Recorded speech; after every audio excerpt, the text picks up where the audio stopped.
Como siempre tú me ayudas para hablar tu palabra.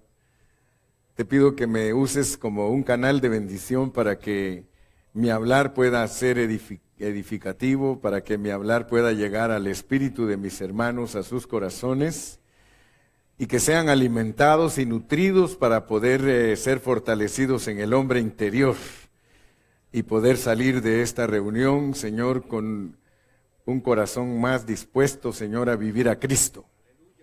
Nos ponemos en tus manos, Señor, y te rogamos que por favor nos guíes. En el nombre de Cristo Jesús te lo pido, Señor. Amén. Amén. Muy bien, tengo muchas citas bíblicas para esta mañana, pero las vamos a ir desarrollando en orden. Hoy quiero hablar de la sangre del pacto. La sangre del pacto. Vamos a leer en Éxodo de nuevo. Estamos en Éxodo 24. Y vamos a leer en Éxodo 24 versículos del 3 al 8. Versículos del 3 al 8.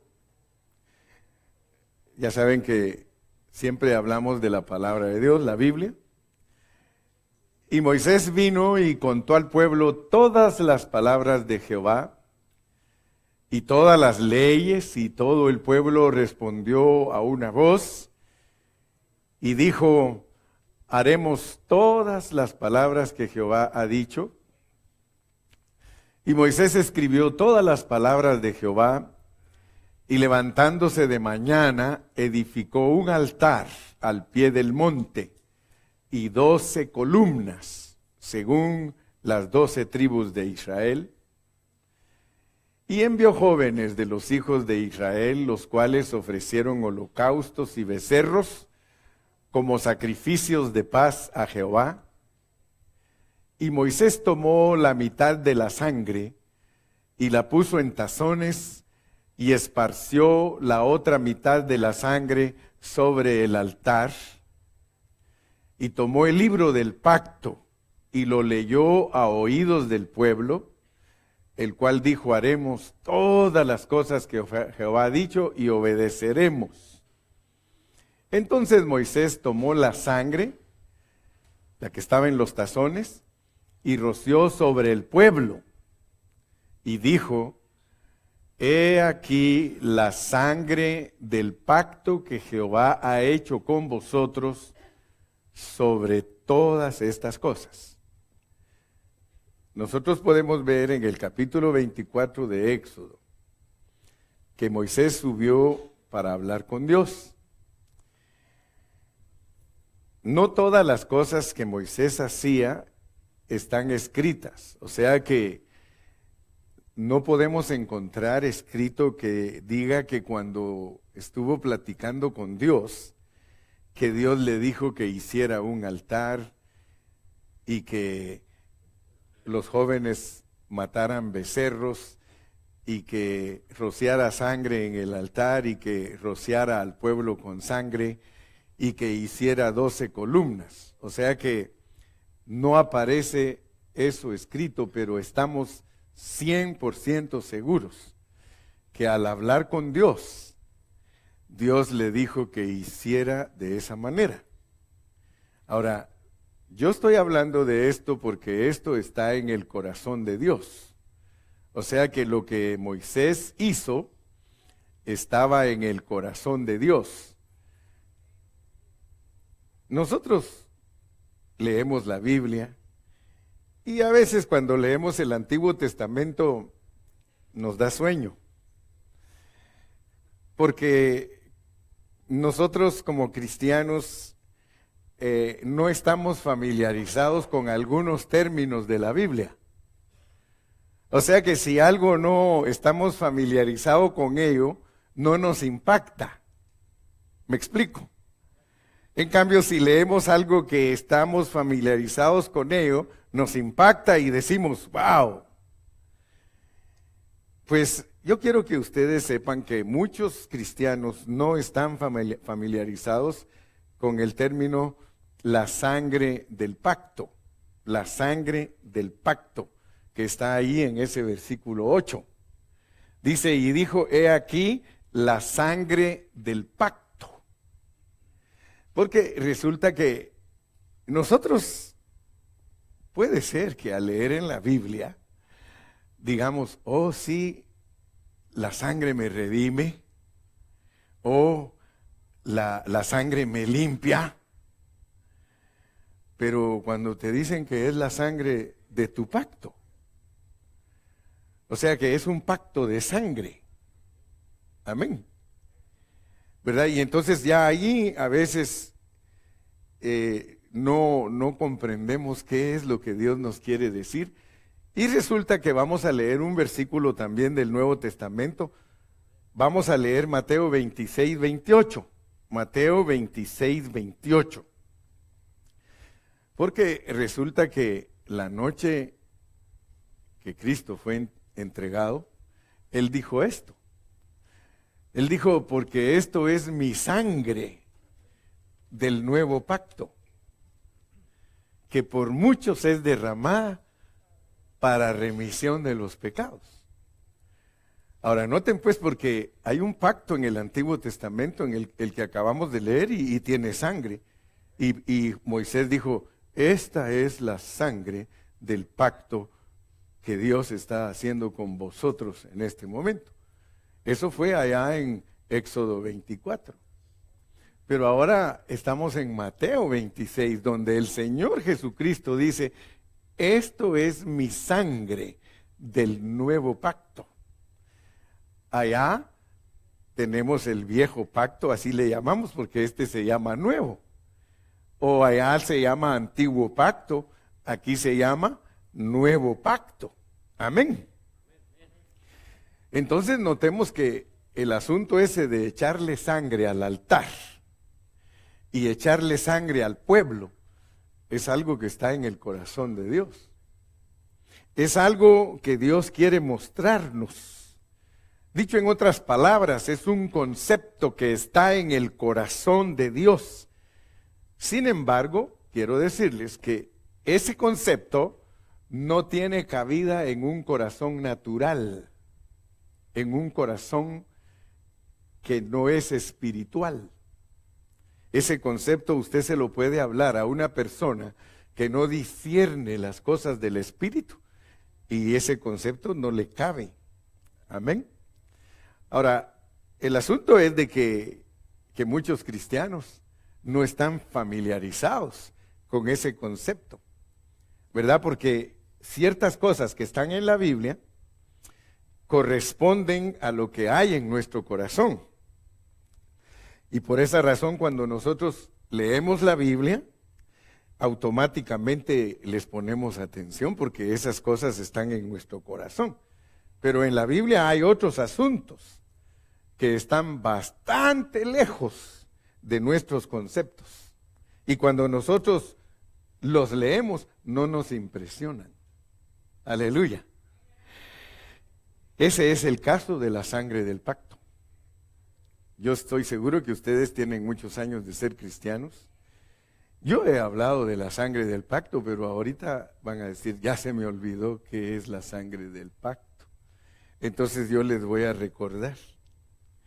Porque resulta que Moisés, en Éxodo 24, 8, habla de la sangre del pacto. Y nosotros debemos de preguntarnos por qué Jesús, la noche que fue entregado, también dijo que esa era la sangre del pacto. Entonces, las palabras de Mateo capítulo 26 y versículo 28 parecieran que el Señor Jesucristo las está tomando de Éxodo 24, 8. Veamos lo que dice Lucas también, Lucas 22, 20. Lucas 22, 20.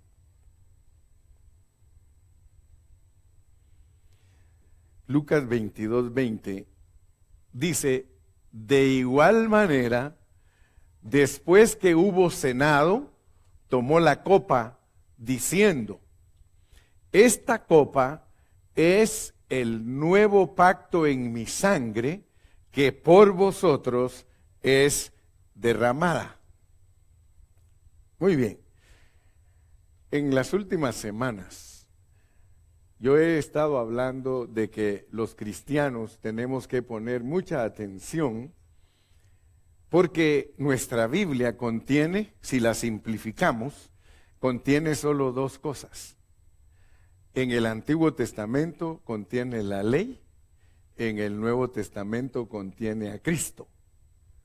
Esos son los dos mensajes que sobresalen cuando se predica la palabra de Dios. Que en el Antiguo Testamento está la ley y que en el Nuevo Testamento está Cristo. Y nosotros debemos de ser sorprendidos de por qué en el Nuevo Testamento se hace tanto énfasis en Cristo.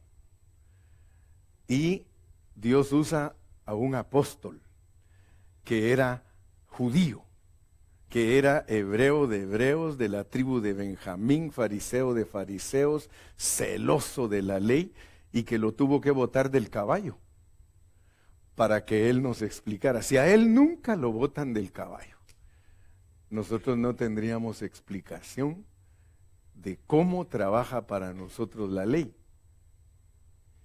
Porque resulta que, aunque por muy estudiosa que sea la persona, si no tiene guía del Espíritu Santo, no sabe usar la ley ni sabe usar a Cristo. Entonces, por eso Dios nos pone a un apóstol que se llamaba Saulo de Tarso antes de convertirse, y ya convertido se llama Pablo. Y Dios nos lo pone a nosotros como un profesor, como un maestro que nos explique cómo es el asunto. Y ustedes se dan cuenta que a pesar de que Dios usa a Pablo para explicar y explicar y explicar, muy raro el que entiende. Muy raro el que entiende. O sea que si fuera fácil entender lo que estoy hablando, pues todos los cristianos predicaríamos lo mismo. Todos. Pero el asunto es serio. Porque el asunto es de que para entender el Nuevo Testamento, nosotros tenemos que meternos en los zapatos de Pablo. A Pablo le costaba que los hermanos lo entendieran. Y por eso Pablo tuvo que hablar muchas veces, como por ejemplo dijo, ¿saben qué? Dijo, imítenme a mí. Fíjese, hasta dónde tuvo que llegar el apóstol Pablo de decir, ¿saben qué, hermanos? Imítenme a mí y yo a Cristo. O sea que esa palabra solo se puede decir cuando alguien no lo entiende a uno. O sea que él quería que todos entendieran de que todo lo que estaba escrito en el Antiguo Testamento eran profecías acerca de Jesucristo. Y que todo solo indicaba que un día Cristo nacería en esta tierra, que viviría aquí en la tierra 33 años y medio, que lo matarían en la cruz del Calvario y que resucitaría como el Espíritu de vida y que entraría en las personas. O sea que ese es el mensaje que estaba profetizado y que se cumple en el Nuevo Testamento. Entonces ahora todos nosotros tenemos a Cristo dentro de nosotros. Eso es lo que profetizaban los profetas del Antiguo Testamento, la bendición que nosotros tenemos. Es de que, bueno, y ojalá que lo entendamos, ¿verdad? Porque muchos de nosotros podemos ser cristianos y seguir igual que los judíos, o peor que ellos. Porque muchas personas hoy en el Nuevo Testamento han hecho del Evangelio una religión, lo cual no es correcto. No es correcto hacer del Evangelio una religión porque Dios no nos ha mandado a que tengamos una religión. Dios lo que enseña en su palabra es que entendamos que Él entró en nosotros desde que nosotros creímos. En el mismo instante que usted creyó en Jesucristo, Él entró en usted y Él allí vive adentro de usted. Si usted lo contrista, si usted no le da lugar a que sea el rey de su vida, ese ya es asunto suyo. Pero el mensaje de la Biblia es de que Cristo vive adentro de usted para que usted lo deje gobernar su vida. ¿Ok? Dele palmas al Señor. Ahora, noten pues, porque puede ser que aunque nos digan y nos expliquen, nosotros sigamos en la luna. Y el propósito es que nos bajemos de la luna, hermano, y que pongamos los pies sobre la tierra para entender el propósito de Dios en nosotros. Cuando Dios le dijo a Moisés, regresemos al capítulo 24, porque es muy importante entender que en el Antiguo Testamento todos son señales, todos son fotografías, todo es alegorías, todo es metáforas, todo es para que uno entienda por medio de figuras una verdad espiritual. Si ustedes solo leen el Antiguo Testamento sin dirección del Espíritu Santo, van a ser expertos en historia y se van a saber las historias de pe a pa, dicen por allá. Se van a saber las historias sin saber el contenido de la historia. Lo mismo que cuando Cristo vino, que hizo milagros y la gente, en vez de entender lo que Cristo les quería decir, se enamoraron de los milagros y no del significado de los milagros. Cuando el Señor Jesucristo se paraba frente a una multitud y Él sanaba a un ciego, Él no estaba tan interesado de que todos los ciegos vinieran para darles la vista. Lo que quería enseñarles es que toda su audiencia era ciega. Pero ellos no entendían eso. Cuando Él multiplicó los panes y los peces, Él quería demostrarles que ellos tenían hambre, que eran personas hambrientas. Pero ellos se enamoraron más del Señor porque daba de comer y porque saciaba la panza, dijo aquel.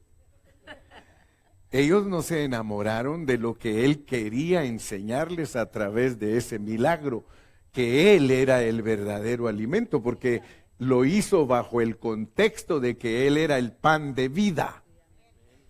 Él dijo, yo soy el verdadero alimento. Y hasta dijo que no se confiaba en los que se acercaban a Él, porque muchos de ellos solo se acercaron porque les dio de comer. Pero la gente no capta. Entonces tenemos en Éxodo 24 que Dios nos quiere dar una lección a nosotros y la da desde antaño, la da desde el tiempo pasado. O sea que el que no entiende la Biblia de una manera, el Señor se la explica de otra. Pero el problema, vuelvo a repetir, es que a veces ni de la otra entendemos. Entonces Moisés, bueno, me llevó hasta el 8, quiero que me lleve de regreso al 1, al 24:1, porque esos 8 versículos, hermano, esos 8 versículos de Éxodo, tenemos que exprimirlos. Tenemos que sacar la esencia de la enseñanza que hay allí. Ya saben que cuando me acerco es porque se están durmiendo y los quiero despertar. No se me duerman, porque Dios los quiere bendecir con su palabra. Dijo Jehová a Moisés, sube ante Jehová. Mire cómo le hablaba a Moisés. Dijo Jehová a Moisés, o sea que va a usar de ejemplo a Moisés. Sube ante Jehová, tú y Aarón, Nadab y Abiú, y 70 de los ancianos de Israel. Y os inclinaréis desde lejos, porque no necesito muchos ejemplos. Solo necesito uno, porque para muestra, un botón, dicen, ¿verdad?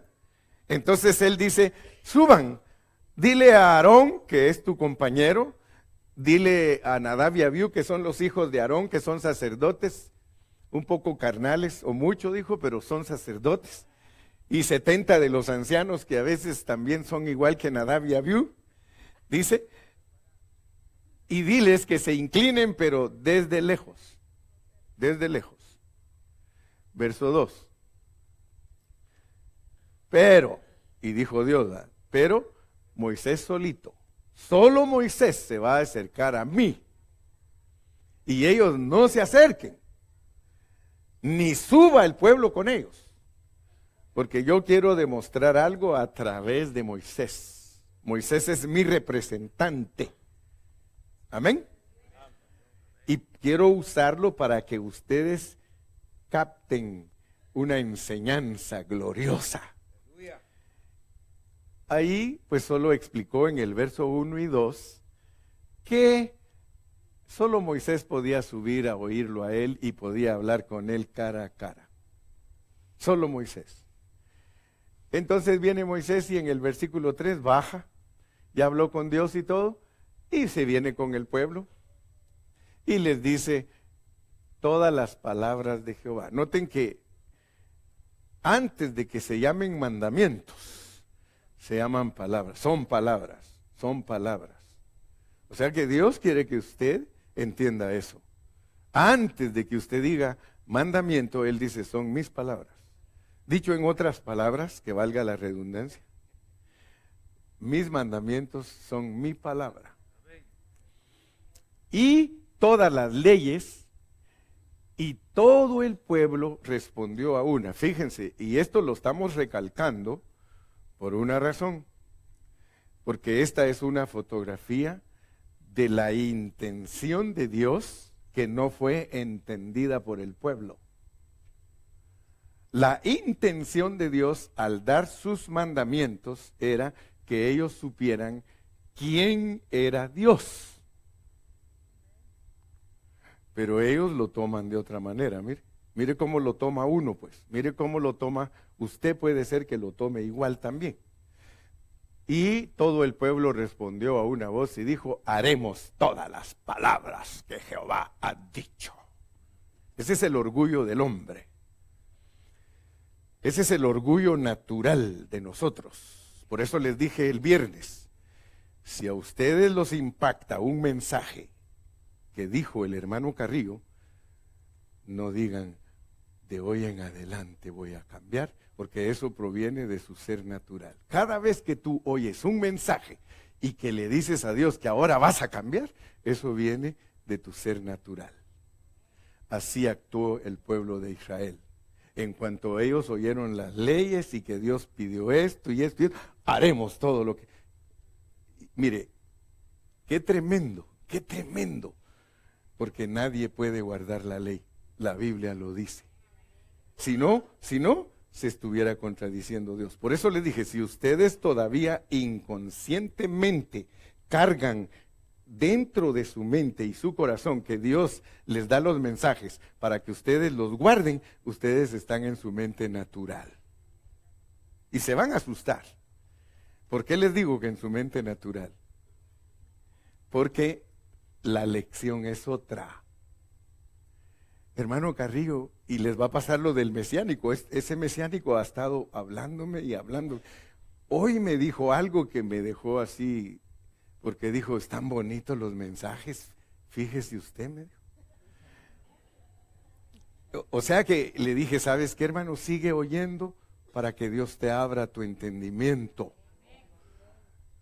Y te insisto, le dije, y te insisto, en que si sigues oyendo, Dios te puede abrir tu entendimiento y vas a captar lo que Dios nos quiere enseñar. Fíjense pues, la intención de Dios, ¿por qué puedo hablar con autoridad lo que les estoy diciendo? Porque el apóstol Pablo me respalda. Él que era judío, él me respalda y me dice, imposible guardar la ley. No te puedes justificar por la ley. Y me da Gálatas, Efesios, Filipenses, Colosenses, y me dice, no.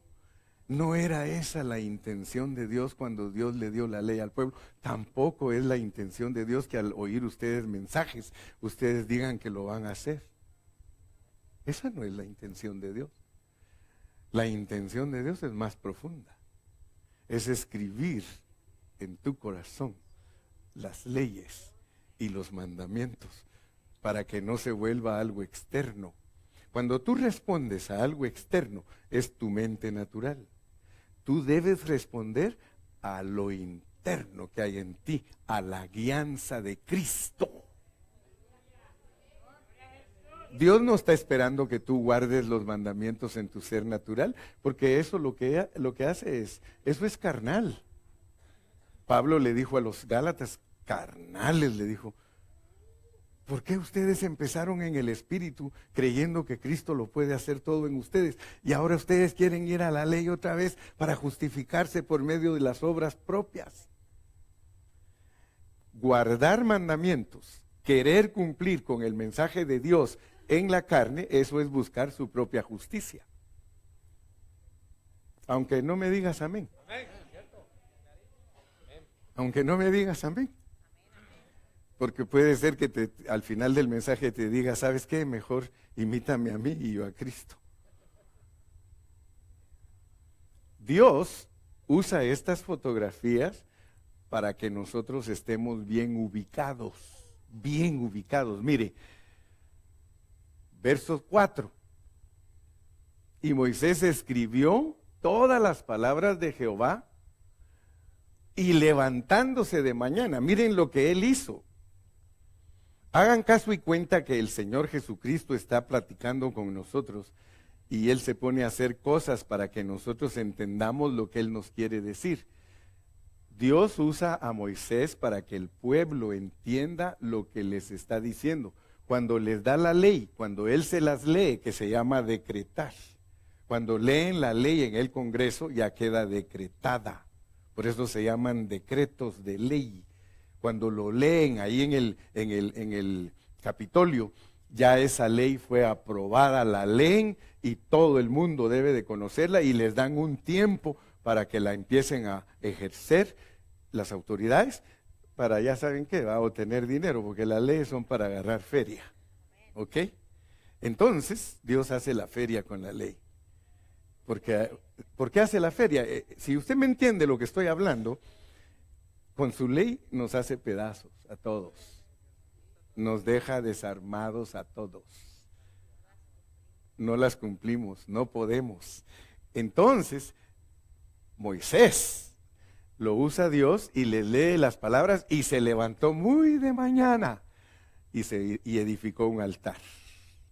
Y todos nosotros, los cristianos del Nuevo Testamento, debemos de saber que en el Antiguo Testamento un altar es tipo de la cruz de Cristo.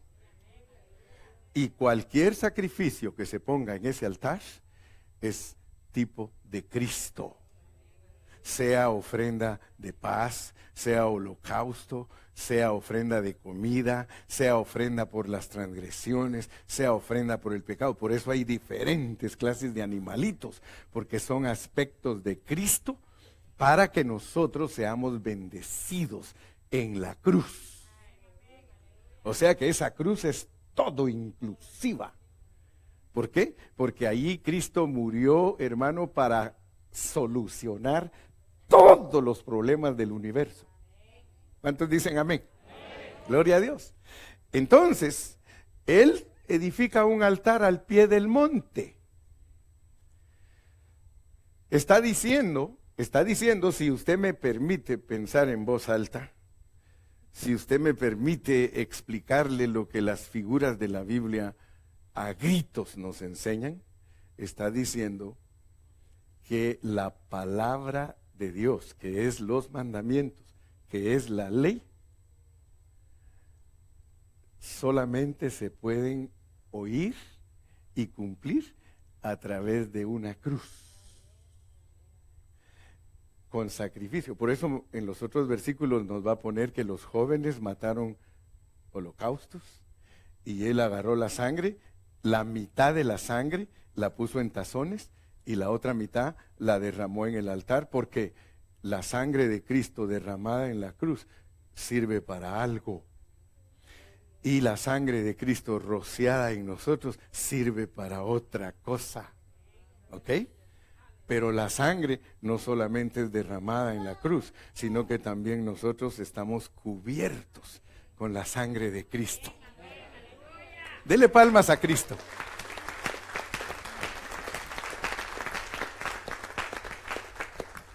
Aparte de eso, tenemos que entender por qué hizo 12 columnas.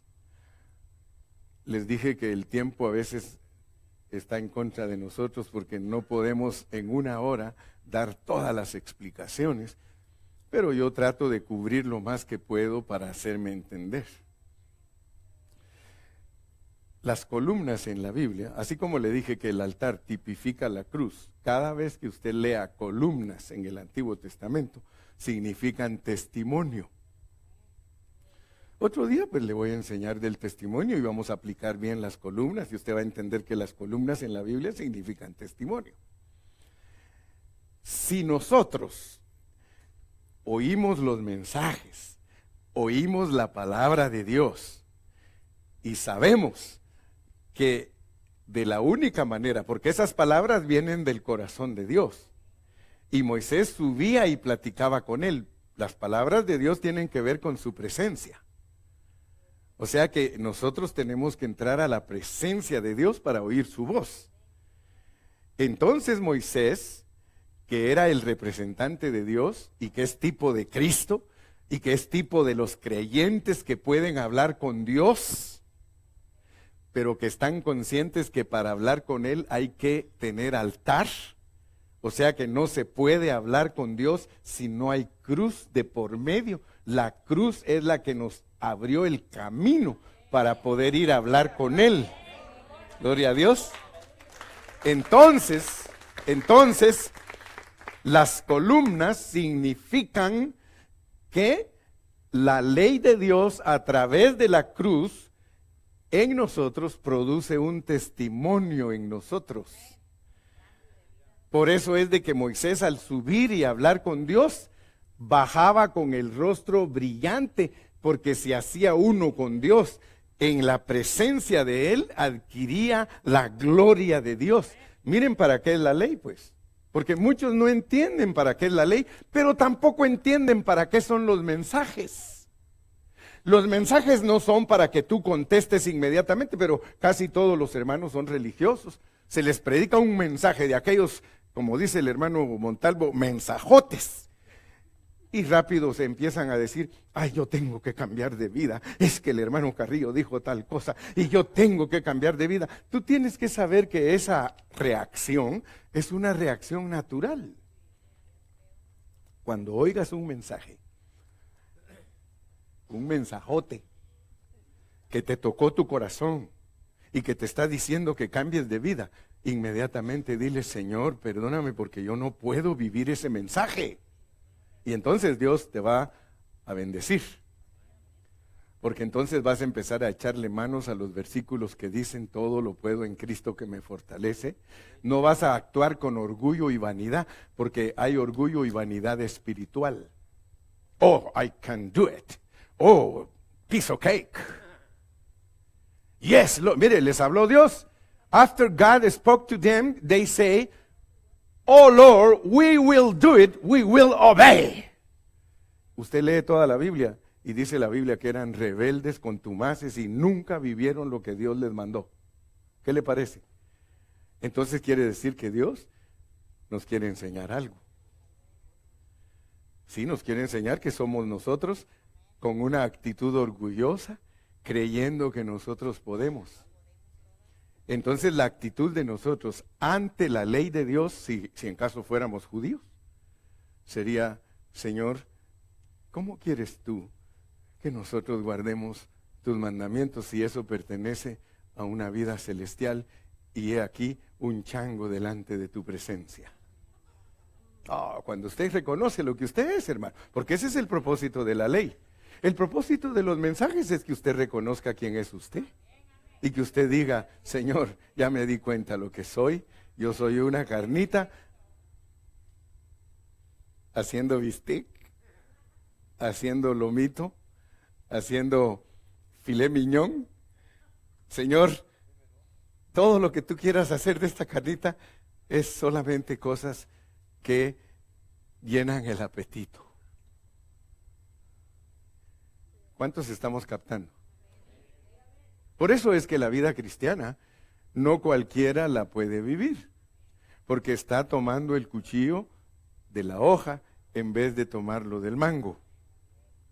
Porque la vida cristiana hay que saberla vivir, se vive en el Espíritu. No se puede vivir en la carne. Y si la vives en la carne, estás bajo maldición, estás bajo condenación. Yo leí Gálatas el viernes y ahora les podría leer Romanos 8 y creo que lo entenderían mejor después de la explicación que estoy dando. Entonces, Dios, ¿qué es lo que quiere de nosotros? Por eso es que Pablo insiste, vivan a Cristo, canten en el Espíritu, oren en el Espíritu, piensen en el Espíritu, trabajen en el Espíritu, aconsejen en el Espíritu, prediquen en el Espíritu, porque canten en el Espíritu. ¿Por qué? Porque uno, hermano, mire, y usted no me va a dejar mentir. Un grupo de alabanza, si no tiene cuidado, cada quien se esmera por tocar su instrumento lo mejor que puede y lo hace en la carne, porque busca una excelencia en la carne. Todos nosotros en las cosas de Dios, si yo estoy predicando para volverme famoso y para que sea admirado, yo ya estoy fundido, hermano. Porque lo estoy haciendo en la carne. ¿Sí? Estoy buscando mi propia gloria. ¿Me explico? Entonces no vayas pero no me vayas a echar la culpa solo a mí, porque tú también estás viviendo a veces la vida en la carne. Estás procurando agradar a Dios en tu carne. Estás procurando ser un buen cristiano en tu carne. Y te estás esforzando por ser un cristiano. Hermano, ¿qué es lo que Pablo insiste para nosotros? Dice, y ser hallado en Cristo, no ser hallado en mi propia justicia. Es que esto no es fácil, hermano. No es fácil vivir en el Espíritu.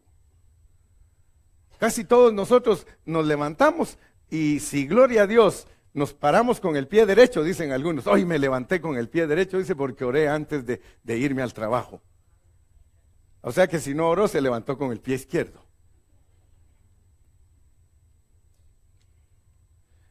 Nosotros, puede ser que nos levantemos contentos y alabemos a Dios, pero en cuanto se nos atravesó en el freeway alguien, de una vez a la carne, hermano, canal, pero inmediatamente cambiado.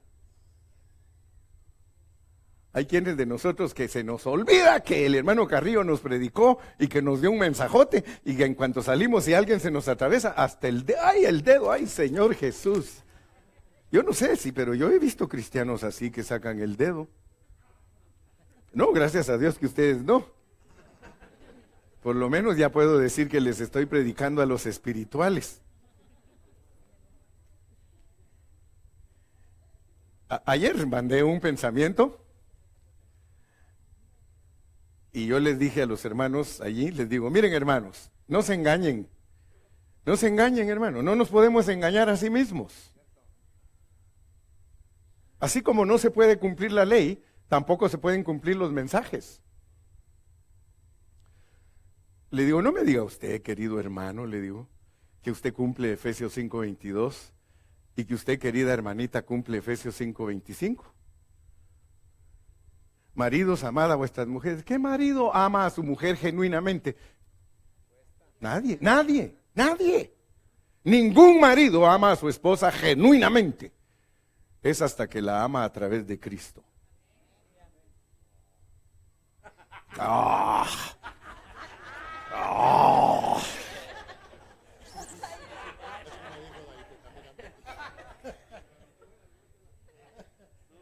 ¿Qué mujer se sujeta genuinamente a su esposo? ¡Ninguna! Si lo que son tercas y rebeldes. Sí, ¿por qué no lo reconoce? Y decir, yo hermano, mire, yo por lo menos teníamos una patrona con la hermana Noemí, que por lo menos ella reconocía, porque una vez me dijo a mí, me dijo hermano Carrillo, me dijo, yo no sé, pero yo soy terca y rebelde. Americana. Dijo, yo no me sujeto a mi marido y ese es el problema que tengo. No se preocupe, le dije, mi esposa es igual.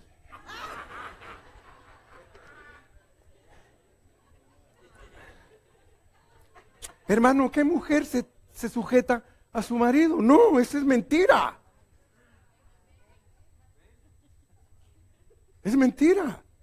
Pero si vive a Cristo, hermano, wow, mis respetos.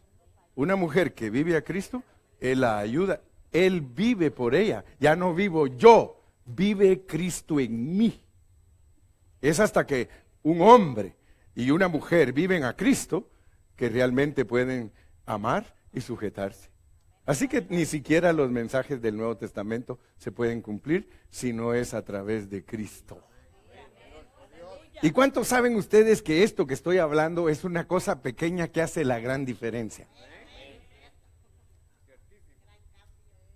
Son cosas sencillas, pero casi todos los cristianos viven la vida al revés.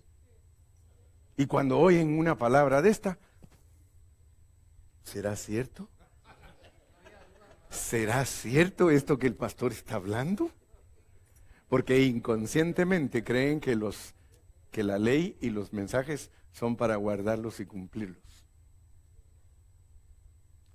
El ejemplo más grande son los muchachos. La mamá les dice, no hagan esto, eso es lo que hacen. El mejor ejemplo son los muchachos cuando ya están en la edad de rebeldía. Rebeldía marcada. Ay, sí, aquí está mi esposa, aleluya. Yo la busqué y dije, menos mal que no está.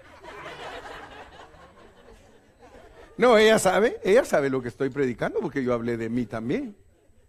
Si no es Cristo a través de mí amándola a ella, no es fácil, hermano. Y si no es Cristo a través de ella sujetándose a mí, no es fácil. Es difícil sin Cristo. Sin Cristo, hermano. Ahora, el problema es serio, porque el problema, hermano, es de que la mayoría de nosotros somos religiosos. Y la mayoría de nosotros actuamos solo en la mente natural. O sea que a nosotros nos causa admiración lo que estamos hablando, pero la mera neta, hermano, la mera neta, la mera verdad, la mera realidad es que nosotros fallamos mucho. Debido a que no vivimos en el Espíritu. Debido a que no entendemos, pues. Porque la mente está inconsciente o consciente, yo no sé cómo, de querer hacer lo que Dios le manda hacer.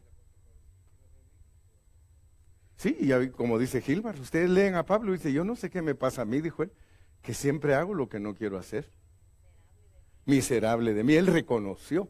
No, hombre, si el apóstol es un ejemplo grandísimo para nosotros. Yo ahora tengo los ojotes así abiertos, mire, para las epístolas, ahora las entiendo. Antes no las entendía. Imagínese usted cuando yo empecé a pastorear de 28 años. De 28 años empecé a pastorear. Casi nada de experiencia en la Biblia. Pero valientón ahí, carnalón, pastoreando. Sí. Y mire, tenía gentío, porque yo cuando estaba más joven pastoreé hasta 500 hermanos. Porque se llena más la iglesia cuando uno es pastor religioso y natural que cuando es espiritual. Porque a la gente le gusta más lo emocionante, lo que es del alma. Métalos al espíritu y las iglesias se encogen. Sí, ¿verdad?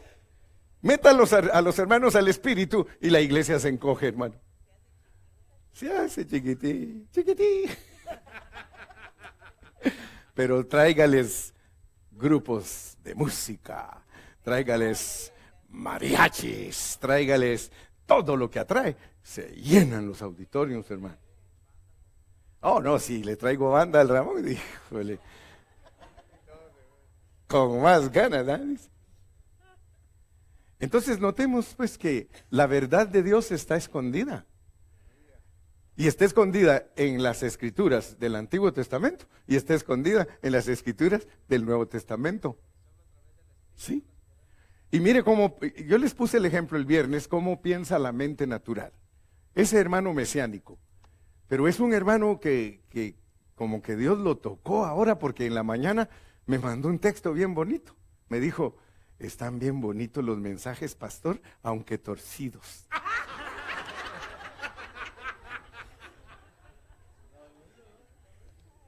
No, por lo menos ya me dijo que están buenos los mensajes, porque él me dice así. Pero miren pues cómo es la mente natural. Miren cómo es la mente natural. Ustedes la van a discernir. Ustedes saben discernir. Miren. Él dice así, ustedes los cristianos, porque él es mesiánico, ustedes los cristianos dicen que nosotros, como queremos guardar la ley, estamos bajo maldición. Entonces yo le digo, mira hermano, eso no lo dice los cristianos, le digo, eso lo dice la Biblia, lo dice Gálatas, que si tú estás bajo la ley, estás bajo maldición. Sí, pero entonces quiere decir que la ley dice, honra a tu padre y a tu madre. Quiere decir, hermano, que si yo honro a mi padre y a mi madre, estoy bajo maldición. Y le digo, sí, si lo haces en tu carne.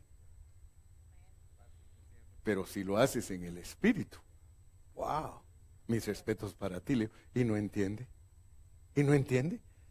Dice, no, es que yo insisto que hay que guardar la ley. Hermano, le digo, si tú quieres guardar la ley, mis respetos para ti, te van a juzgar de acuerdo a la ley. Yo quiero mejor que me juzguen de acuerdo a Cristo, porque Cristo perdona todo. ¡Wow! Entonces por eso es que no interpretaban bien a Pablo, porque cuando Pablo decía que Cristo perdona todo, porque hay una sangre de por medio, hay un pacto entre Dios y nosotros, hay un pacto. Y él dice, si alguno de ustedes peca, dice, no se preocupen, tienen abogado. Por eso es que el mensaje de Pablo cuesta entenderlo y le decían, entonces tú lo que estás diciendo es que se puede pecar. Él dijo, no, en ninguna manera, yo no estoy diciendo eso, pero estoy diciendo que nosotros los cristianos, por eso a mí no me preocupa, todos ustedes que están aquí y yo, en la eternidad se van a acordar de estos mensajes, porque todos ustedes van a ser pilares y yo también.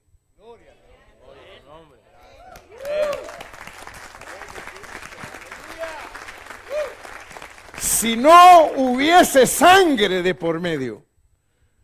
Oh, hermanos, y muchos himnólogos del pasado captaron, ¿no ve que había un himno tan lindo que decía, cuando Dios la sangre ve, cuando Dios la sangre ve, en la cual el pecador se lavó, le verá con favor. Mire, usted puede ser el cristiano más carnal de esta congregación. No se me quede viendo, por favor. Usted puede ser el cristiano carnal el más grande de esta congregación. No se preocupe porque Pablo dice, palabra fiel y digna de ser recibida por todos, de que Jesucristo murió por los pecadores, de los cuales yo soy el primero. Él siempre creía que él era el pecador número 1 de toda la congregación.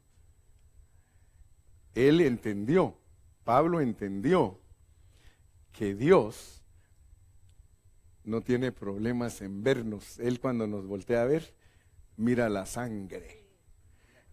¿Por qué dijo que Moisés podía subir? Por la sangre.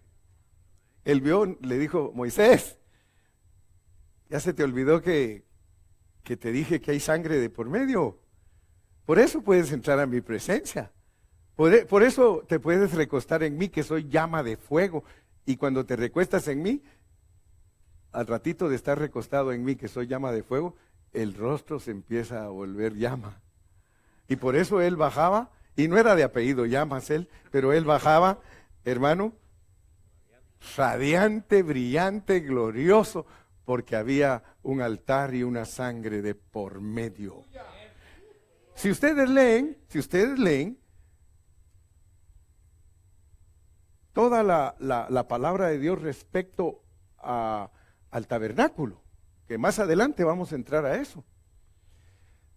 El sumo sacerdote, fíjese, el sumo sacerdote entraba por el atrio, luego pasaba al lugar santo y de último llegaba al lugar santísimo.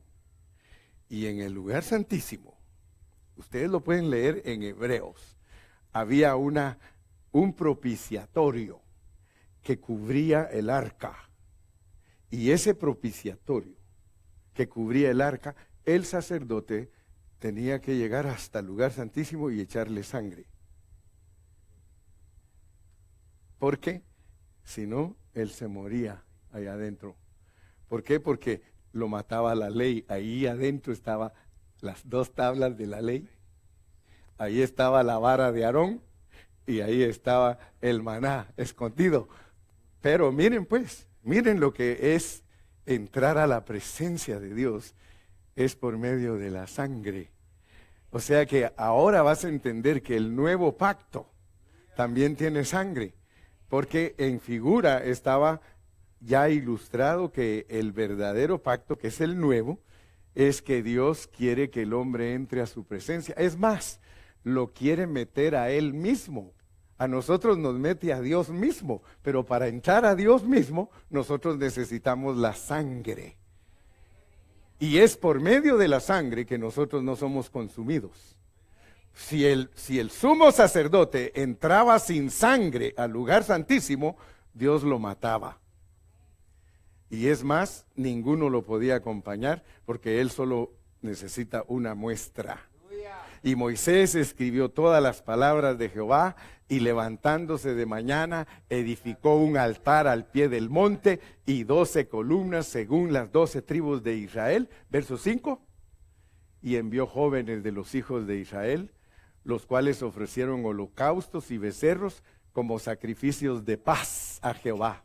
O sea que si ustedes se dan cuenta, la sangre es para que se le quite a Dios el enojo. Él estaba enojado porque Adán pecó. Y Adán se separó de él, entonces él estaba enojado. Pero ahora con el altar dice, ok, con la sangre, dice, con la sangre. Con esa sangre ya se me quita la ira. Ya descargué toda mi ira en mi hijo en la cruz. Así que ya no tengo ira por mi hijo que es tan lindo, que me complace, que es obediente. Lo castigué por culpa de todos ustedes. Ahora ustedes son simpáticos para mí. Ahora ustedes son preciosos y bellos porque yo ya no los miro con el enojo que tenía, sino que ahora los veo con la gracia que tengo porque mi hijo fue obediente hasta la muerte. Él me aplacó, él me conquistó, él hizo todo lo que ustedes tenían que hacer. Ahora, como yo los condené a todos ustedes por medio de un solo hombre, ahora los perdono a través de uno nada más que fue obediente. Y fíjense ustedes, porque el desobediente de ustedes que les heredó las maldades, él un pecado cometió y ustedes han cometido miles. Y ahora vengo con un obediente, me hago el choco, dijo aquel, me hago el que no miro, ¿Por qué? Porque mi hijo me complació. Y ese plan lo diseñé yo para ustedes, mis amados pecadores. Así nos dice Dios.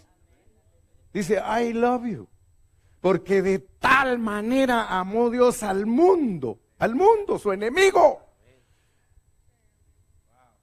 Por eso Pablo dice en Efesios, y nosotros estando muertos en nuestros delitos y pecados, nos dio vida. Nos dio vida.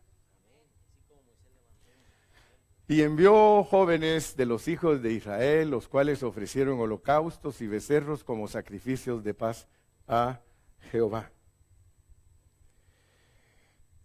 Entonces, hermano, yo quiero que veamos que todo este asunto que estamos hablando tiene un principio básico. O sea que hay una administración que Dios lleva a cabo. Lástima que el pueblo de Israel no conoció la intención de Dios.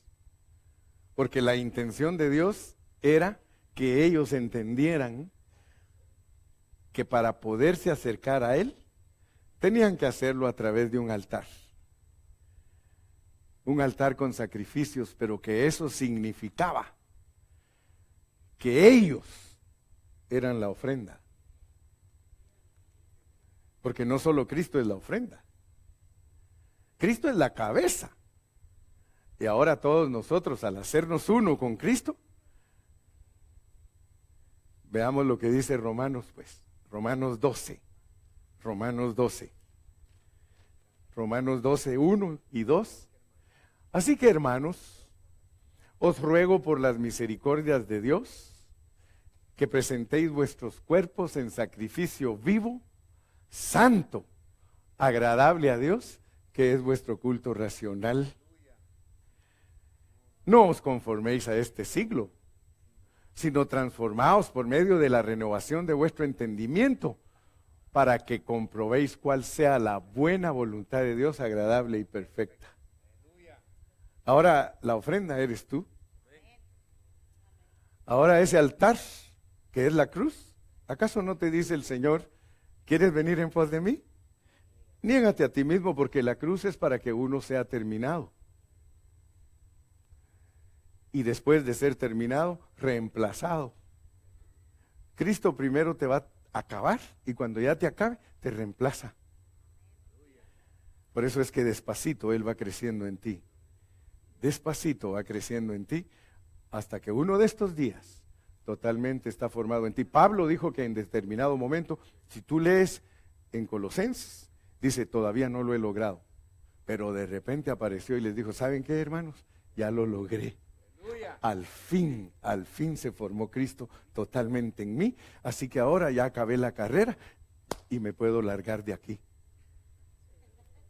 Qué triste es largarse de aquí sin acabar la carrera. Dios te está dando a ti una vida entera para que tú acabes tu carrera.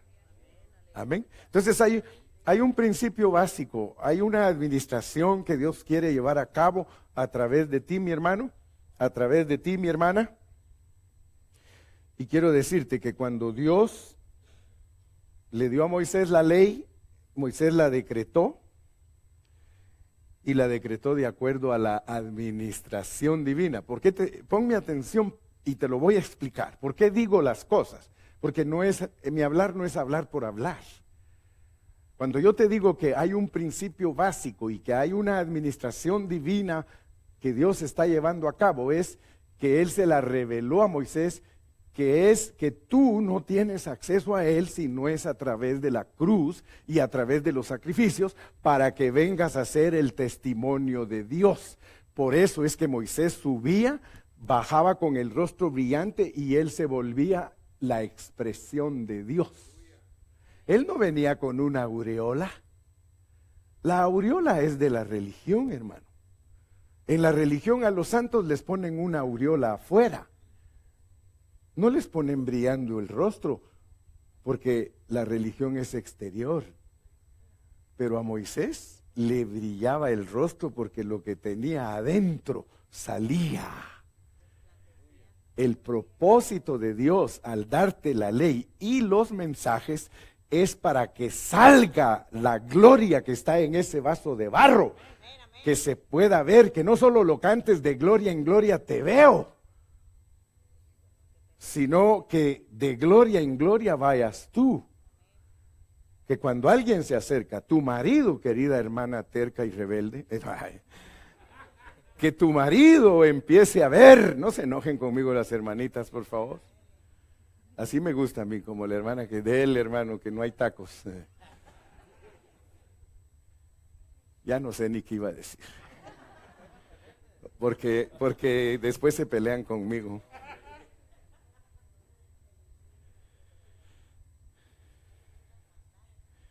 No, que lo que debe de salir de todos nosotros, no solo de las hermanas, sino de nosotros, debe salir la gloria de Dios. Debe reflejarse a través de nosotros la gloria de Dios. Amén. Entonces, gracias al Señor, porque si nosotros participamos de esa administración, tarde o temprano se va a ver la gloria de Dios en nosotros. Ojalá que un día tengamos la certidumbre de decir, yo soy un pilar. Porque la meta es llegar a ser pilares. La meta de hablar con Dios a través de la cruz y los sacrificios es ser el testimonio de Dios. Ser pilares. Entonces Dios no estaba buscando que el pueblo de Israel guardara la ley. Lástima que de esa manera lo toman. Y les decía que lástima también que muchos cristianos, de la misma manera que tomó el pueblo de Israel la palabra, la toman. Que cuando oyen los mensajes le prometen a Dios. Su ser natural sale inmediatamente, pero es porque estamos dañados por la religión. Estamos dañados por el ser natural, por eso es que actuamos de esa manera. Pero a medida que nosotros vamos entendiendo la palabra, a medida que Dios nos va abriendo nuestros ojos, el Señor te pone en tus labios que tú entiendas. Y vamos a decir como Pablo. Vamos a decir el último versículo del capítulo 7 y empezar el 8. Vamos a ver cómo pensaba Pablo. El último versículo de Romanos 7 y luego pasamos al 8. Romanos 7 y el último, se me olvidó qué número es, pero ahí está de seguro porque no se ha ido. Romanos 7, el último versículo. Regrese, es el 24, ¿verdad? El 24 donde dice miserable de mí. Sí, mire, después de que Pablo, en él todo está echado a perder, dice miserable de mí. Hermanos, si tú entendiste el mensaje en esta mañana, tienes que llegar a ese punto, saber que tú eres miserable. Mire cómo piensan la mayoría de gente y a veces han arrastrado a los cristianos. Usted le pregunta a una persona, ¿qué clase de persona eres? Y te dice, yo soy muy bueno. Yo no me meto con nadie. Olvídate, esos conceptos vienen del hombre natural. El hombre espiritual, mira cómo piensa. El hombre espiritual y la mujer espiritual, mira cómo piensa. Miserable de mí, ¿quién me librará de este cuerpo de muerte? Versículo 25. Gracias doy a Dios por Jesucristo, Señor nuestro. Así que yo mismo con la mente, sirvo a la ley de Dios, mas con la carne a la ley del pecado. Ahora pues, y leamos el versículo completo porque la mayoría de cristianos solo lee la mitad. Ahora pues, ninguna condenación hay para los que están en Cristo Jesús. Los que no andan conforme a la carne, porque si seguimos conforme a la carne, sí hay condenación. ¿Ok? Los que no andan conforme a la carne, sino conforme al Espíritu. Pablo era experto para enseñarnos a vivir en el Espíritu, porque la ley del Espíritu de vida en Cristo es la que nos libera, de la ley del pecado y de la muerte. Si tú sigues viviendo en la carne, tu pecado se sigue manifestando y se sigue manifestando. Pero si aprendes a vivir en el Espíritu, vas a ir opacando. Haced morir pues por el Espíritu, por el Espíritu. Entre más uses tu espíritu y puede ser que alguien me pregunte, hermano Carrillo, ¿nos podría enseñar cómo se usa el Espíritu? En la próxima lección. ¿Alguna pregunta? ¿Alguna pregunta? Porque ya finalizamos. Sí, mi hermana. Aquí hay una pregunta.